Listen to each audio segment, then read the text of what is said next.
Hi, this is Kathleen Hopperstad from myhappyplace.typepad.com, and today we're going to do a makeover card.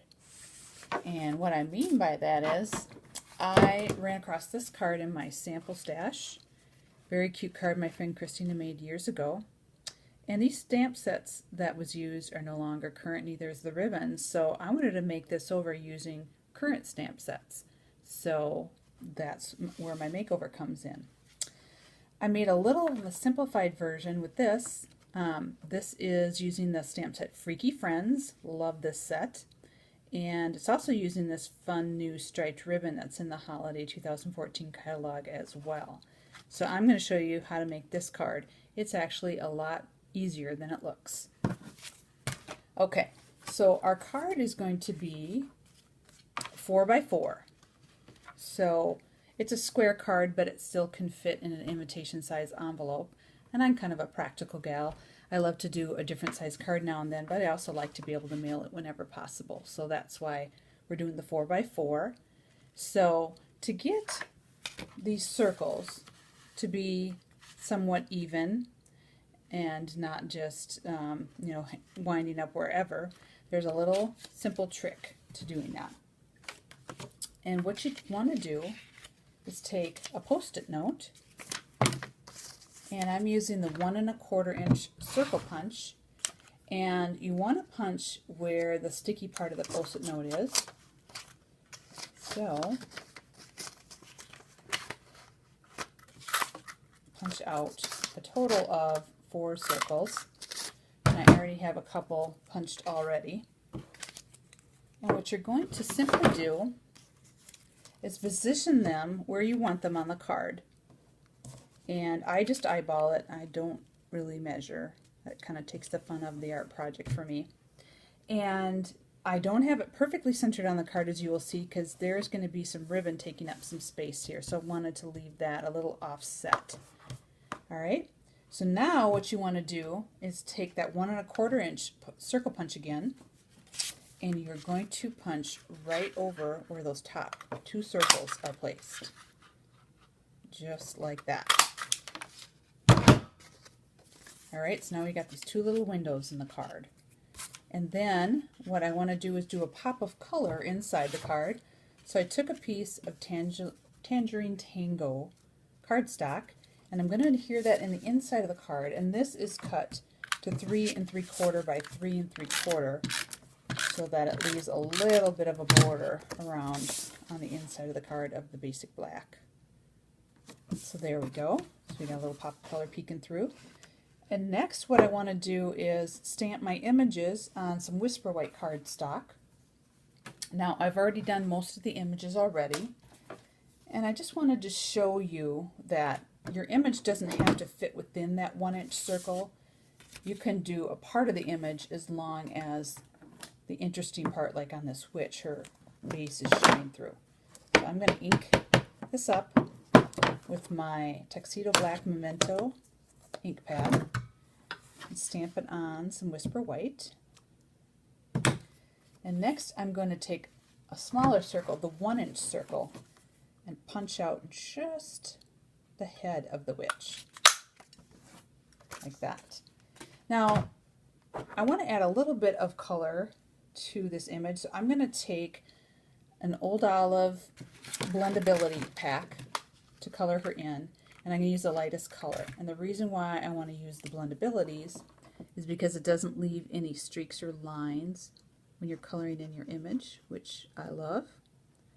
So just do some simple coloring in of her face, and then there's an upper part of her shoulder here. I'm going to color that as well. Now I've already stamped the other images I'm using, so now I'm just going to show you how to put the rest of this card together.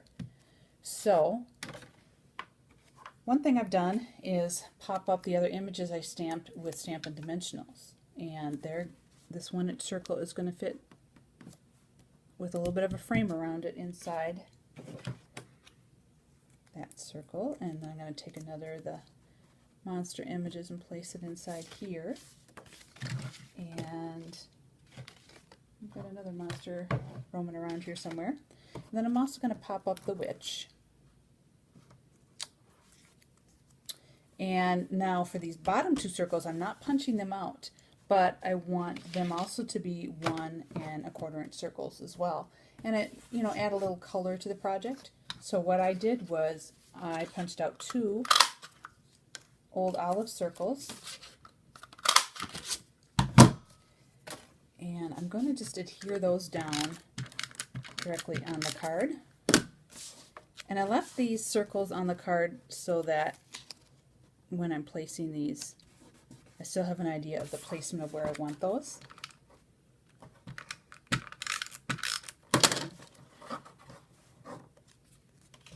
So here we go. Adds a nice pop of color. Now I'm going to pop up the witch on this. And my other monster will go on the corner there.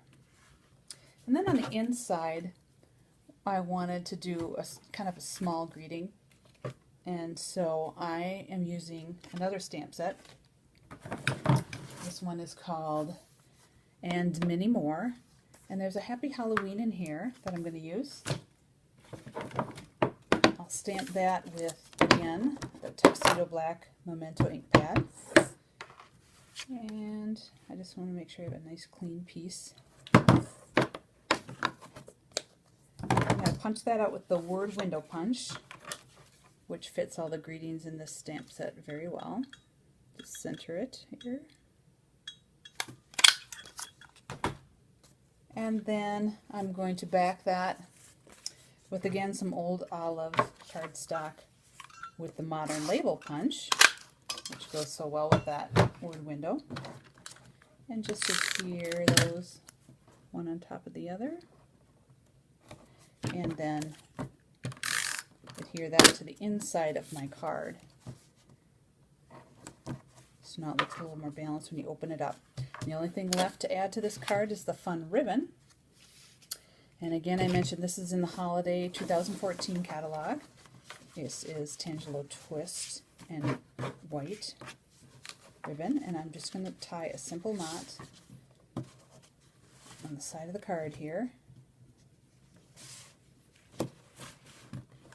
Like so. And I just need to trim my edges. And there you have a very simple card. There is also another color of this ribbon. It's Old Olive. It's Old Olive and more like a cream. And I have made another card using the Old Olive on the side as well. So that's just another version. I like the Old Olive because when you buy a roll of that, that's also very applicable to a Christmas card or other cards as well. So just a fun little easy kind of Halloween card to make. And all of the supplies will be on my blog. There'll be a post below. And again, you can find me, Kathleen Hopperstad, at myhappyplace.typepad.com. Thanks for watching.